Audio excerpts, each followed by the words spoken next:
Hi guys, తెలుసు ఈ place most over rated అని. పైసలు బొక్క, మొత్తం ఓవర్ యాక్షన్ తప్పించి టేస్ట్ అండ్ క్వాంటిటీ వైజ్ అసలు అంత గొప్పగా కూడా ఉండదని స్టిల్ ధైర్యం చేసి ఇక్కడికి వచ్చేసాం భయ్య. అదే the most over rated food place Rameswaram cafe. Firstly place మాత్రం చాలా పెద్దగా ఉంది భయ్య. నీట్గా, కూల్గా, కామ్ ఫీల్ వచ్చింది మేము వెళ్ళినప్పుడైతే. ప్లేస్ చాలా పెద్దగా ఉంది, కుక్ చేసే వాళ్ళు చాలామందే ఉన్నారు, నెంబర్ ఆఫ్ ఐటమ్స్ కూడా బాగానే ఉన్నాయి. కానీ ఆ రేట్లు ఏంది భయ్య, ఒక్కోటి ఎంత రేట్లు ఉన్నాయి. ఇక్కడ డైలీ తినేవాళ్ళు ఆస్తులు అమ్ముకోవాలేమో అనిపించింది. వామ్మో, ఒక్కో ఐటమ్ మినిమం 100 రూపీస్ దాటే ఉంది. వీడు ఏంది ఫుడ్ ఐటమ్స్ అన్నీ ఏమన్నా బంగారంతో చేస్తాడా అనిపించింది నాకైతే. బయట దొరికే మామూలు ఐటమ్సే కదా ఇక్కడ ఉండేది. టేస్ట్ ఏమన్నా గొప్పగా ఉందా అంటే ఒక్క ఐటమ్ కూడా యూనిక్ టేస్ట్తో లేదు అసలు.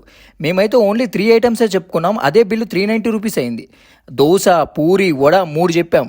వాడేదో ప్రసాదం ఇచ్చినట్టు ఇచ్చింది భయ్య. ఆ పూరి వడ మాత్రం వామ్మో, ప్రసాదమైన నయం అనిపించింది. Waste of money and waste of time. ఖచ్చితంగా ట్రై చేయకూడదు అనిపించింది. ఇంకెప్పుడైతే వీడియోని లైక్, షేర్ అండ్ సబ్స్క్రైబ్ చేయడం మాత్రం మర్చిపోవద్దు. బాయ్.